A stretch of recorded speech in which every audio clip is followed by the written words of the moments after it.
always that been a big family still in Ireland, paganism. Now, I want to talk about a few interesting things here. Like most people have asked about St. Patrick, they mention following: snakes, slavery, armas, the addition of Patrick, Pope Patrick, of course, shamrock. I get rid of the shamrock first. There's no mention of the shamrock until the year 1681. It's the first time it's the thing about the shamrock also is that to the Druids and to the Celts, that idea of the Trinity would have been quite a common concept, you know, and that you don't have to.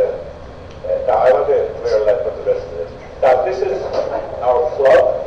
Have you all seen that sometime or other? I want to start off though with the 17th of March. I started digging when I told Hillary that I would do this, and you get yourself quite deeply love this because I end up with calls and getting soaked. We're going to do the black bell in a second. Yeah. But of course the 17th of March, where did the 17th of March come from? Now, I was told, by the way, one of the theories that was around is that I had friends in Ireland who were very good at it. I had Brother Quinn, I didn't call Brother Quinn on this one, but I found it actually by accident, and I had been told that once that there was an argument at about the 9th and the 8th, and they added the two together and they came up with the 17th. And the other one was that St. Patrick's Day in Ireland, which is true, I think, that it wasn't a holiday in 1905. Somebody said, "Colour on the grave," it kind of forced them to do it, the British at the time, and that's probably true. But the 17th of March actually goes way back, and it is in, this is Ludwig Behler. How do you pronounce that, Ludwig Behler? Yeah, Behler. Yeah, he was one of the great writers about St. Patrick. So he says, "It is necessary to emphasize the fact that the patrician documents in the Book of Armagh, except for St. Patrick's Confession and the Paroticus, are centuries later than the saint's time. This should be kept in mind when we come to consider the colophon of the confession by which the section is concluded." The colophon is a little note just saying this was written by so-and-so on such a date and so on. So it says, it reads in translation, "Thus far goes the book, volume." They got the book in Latin, not Liber, but volume, which collection, more than one year, goes the book, which Patrick wrote with his own hand.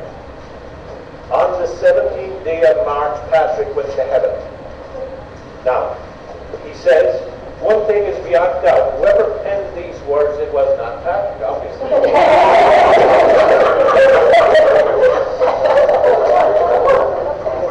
And he says, and since the colophon is written in the same hand as the text under which it stands, the latter is not in the same hand either. I love German things. They're very precise about things. Now, I want to get in. We have lots of, by the way, we give all of these things out in a few minutes, and there's a real nice little, I'll show you a book. This is a book, two books everybody should get. This, and this is a little book about the Irish Catholic. I have copies of that, and my brother Quinn and I, this is our favorite book. This is the great book. I really know that Irish Catholic.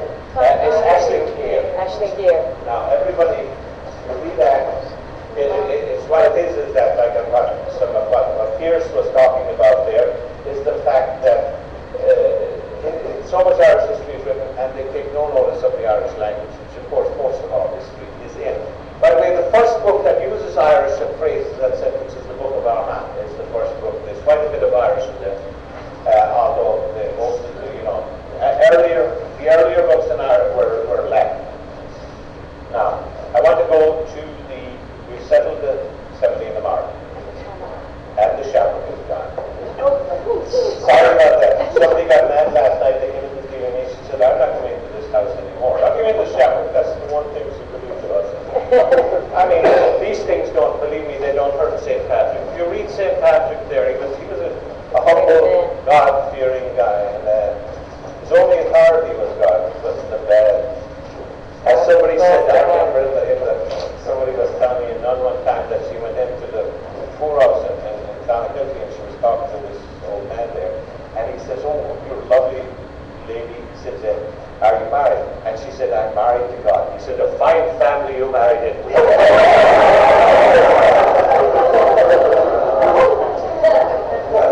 But this, by the way, this black belt, and did we say we had a copy of this? We did. Yeah. Now, in the beginning there, I found this in a little pamphlet, and I put it in there. I always, by the way, it's a good thing if somebody writes this, Harry Hughes, but actually I found out that he took it out of the Margaret Dale's book, you know. So anyways, Margaret Dale. But it's actually, this is mentioned, he's wrong there, it was mentioned earlier on, and if you want to write that in there, it's mentioned in the tripartite life of Bethel Aldrich, which is written around the end of the 900s. That was the third grade story of St. Patrick. I'll bring that in the second now, hopefully. But the black bell of St. Patrick is made out of iron, and there it is. And I mean, I remember seeing that at school and knowing it from history books. It was in one of our books somewhere. So, but it's now in the possession of the National Museum in Dublin. It was a highly venerated relic on Croagh Patrick for many years. The oldest reference is in the O'Flaherty's History of West Connacht. And it says that. The next reference to the club, you all have this here anyway, really, yeah. So just to briefly go through it.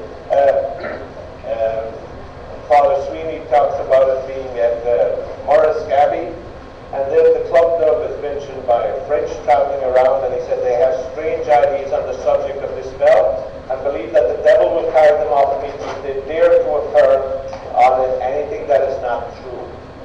So O'Donovan then had about it, the bell was originally of white metal for constant pelting at the demons who came to molest the saint and the reef. It became quite black. This traditional story linked the bell directly to St. Patrick. The bell was later acquired by the Academy by Sir William Wilde, who was the father of Oscar Wilde, who in his book Love College states it had long been the possession of the Geraghty family near Ballinrobe, who brought it every year to the pattern held on the top of Fort Patrick on Garland Sunday, which, by the way, immediately ties him into St. Patrick, into the God of Luke, which was, that's what Mary McNeil writes in her Lunas, and that's great. Lunas and Mary. Anyway, I'm going to read on that in a minute. So, the Festival of Lunas is research into the feast named by St. Bridget. He finally threw it at them, and a piece was broken out of it. It was not expressly stated that the cast of the bell banished it, but at length they disappeared. And so then, now this was further developed. In the writings of two clerics who came to Ireland in the wake of the Norman invasion, Giraldus Cambrensis, who's a topographer, we know that guy, and Jocelyn, the Cistercian monk, whose life of St. Patrick is dated 1185-60. He brings in the tradition about the demon birds, and of course he also brings in snakes. This was the first time the snakes were mentioned. And now, I want to leave this too, that you can go through this, because this is well worth reading how this developed. And just to finish about the snakes, Dino Hogan there. By the way, I went and I traced this. The island of Lairins, it seems like now. And it was not an Irish person that wrote about this first, it was the Normans that wrote about it. It was well known in Ireland, there were no snakes in Ireland, so it was very, very hard, as they say here, it was very reluctantly that even till this day in the Irish language, like we don't, it was a well-known fact there were no snakes in Ireland. Stories of victories over giant reptiles, outpaced, were not, so that was a different thing.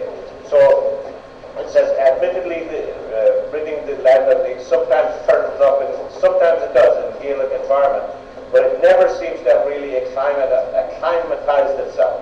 It will be found repeatedly again and again in the travel books of English and Anglo-Irish writers. So, Daniel Hogan says, several versions of Patrick's biography were written in the